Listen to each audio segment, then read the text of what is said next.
Hi everyone, Action Coach Andy here with a book review. The book that we're reviewing today is The E-Myth Revisited by Michael Gerber, and the subtitle of the book is Why Most Small Businesses Don't Work and What to Do About It. Who should read this book?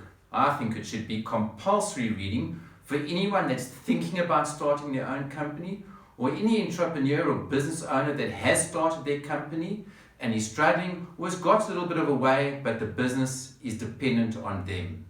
It's an excellent book to read if in any of those situations. I really think it should be mandatory.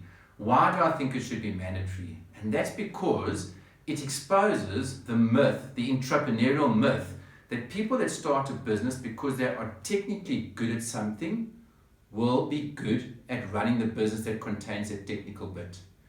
Now, Michael Gerber says that's rubbish. There are few people in this world who start a business because they're technically good at something and at the same time have that entrepreneurial ability to manage a business, to run it, to grow it, and that sort of thing beyond just that technical capability that they have.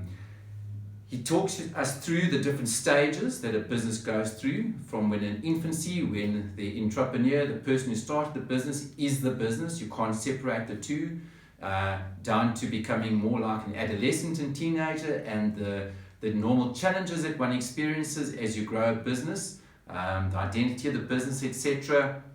All this in the book is illustrated by virtue, or I shouldn't say by virtue, through a story of a lady, Sarah, who runs a pie making shop, a bakery, and who comes across this business coach who then talks with her and guides her through the process of separating herself from her pie making shop, the business.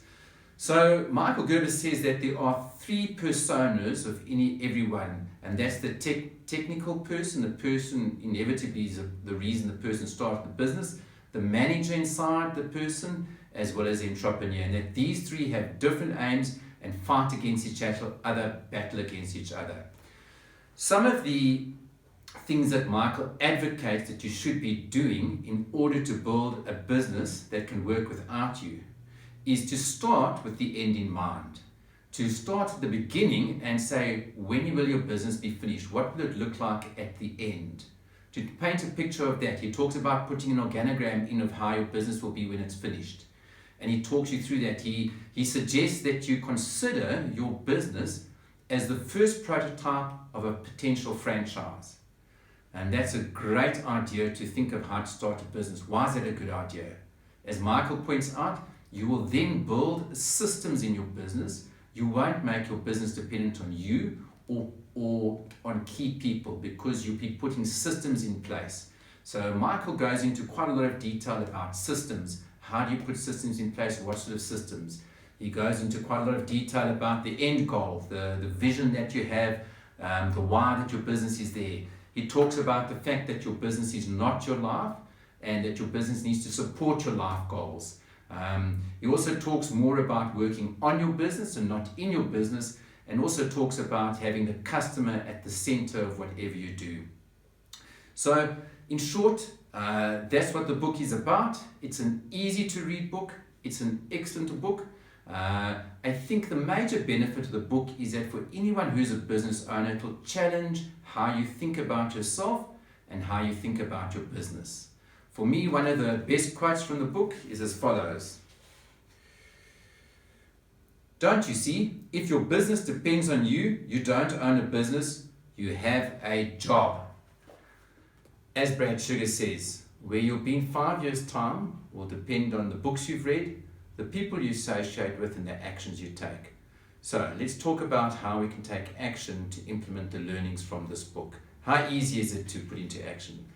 Well, some of that's going to depend on where you are in your journey as an entrepreneur and business owner. If your business is not solely dependent on you, then there's certainly learnings that you can take from this and put into action quite quickly. Perhaps it's something about recruitment that you can pick up and put into place straight away. Or maybe there's an aspect of systems that you haven't quite mastered that you need to put into place. So there will be discrete bits that you'll be able to put into place. If you're early along your journey, or perhaps you have had a business for a while, but it's still completely dependent on you, hopefully this book has changed your mindset. about how you see yourself in relation to your business. And then it's a journey, it's going to be a journey of a while to get yourself to a position where the business is running without you. You can follow the advice in this book. Start off with thinking about your business as a prototype of a franchise and run all your decision making through that. I would recommend, however, that you get some help with this process if you're at that point. There are quite a few good business coaches around. There's about 1,000 action coaches around the world. If you need to get in touch with an action coach near you, give me a shout and I'll put you in touch with someone there. A business coach will help guide you through the process and get you to the point of the business running without you quicker than if you try and do it yourself. So folks, that's it for today. The E-Myth Revisited, definitely a recommended book to read if you're a business owner, if you're thinking of starting a business.